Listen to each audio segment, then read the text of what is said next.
మొదలు నుంచి folic acid ఎలాగూ ఇస్తారు. అంటే అసలు ప్రెగ్నెన్సీకి ప్రయత్నం చేస్తున్నాం అన్నప్పటి నుంచి ఫోలిక్ యాసిడ్ ఇస్తారు. కాబట్టి అది దాదాపుగా అందరికీ ఇచ్చేస్తూ ఉంటారు.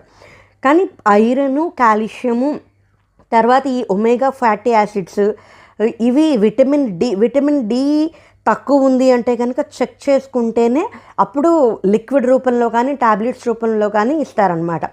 ఈ omega fatty acids, vitamin D doctor ప్రిస్క్రిప్షన్తో ఎక్స్టర్నల్గా మనం తీసుకునే సప్లిమెంటే. ఇప్పుడు ఐరన్ కానీ, కాల్షియం కానీ, ప్రోటీన్ కానీ మన డైట్లో ఆకుకూరలు వేసుకుని, లేకపోతే సోయా అది వేసుకుని, చీజ్ వెరైటీస్లో, పన్నీర్ వెరైటీస్లో ఇలా చేసుకుని మనం తినొచ్చు. కానీ ఈ ఫ్యాటీ యాసిడ్స్ వాటికి సప్లిమెంట్స్గానే తీసుకోవాలి. అది డాక్టర్ సజెషన్తోనే తీసుకోవాలి. ఫ్లూయిడ్స్ అనేవి ఎప్పుడు చాలా అవసరమే. ఇప్పుడు కూడా అలాగే ఫ్లూయిడ్స్ తీసుకోవాలి. కానీ ఈ టైంలో అంటే ఈ సెకండ్ ట్రైమిస్టర్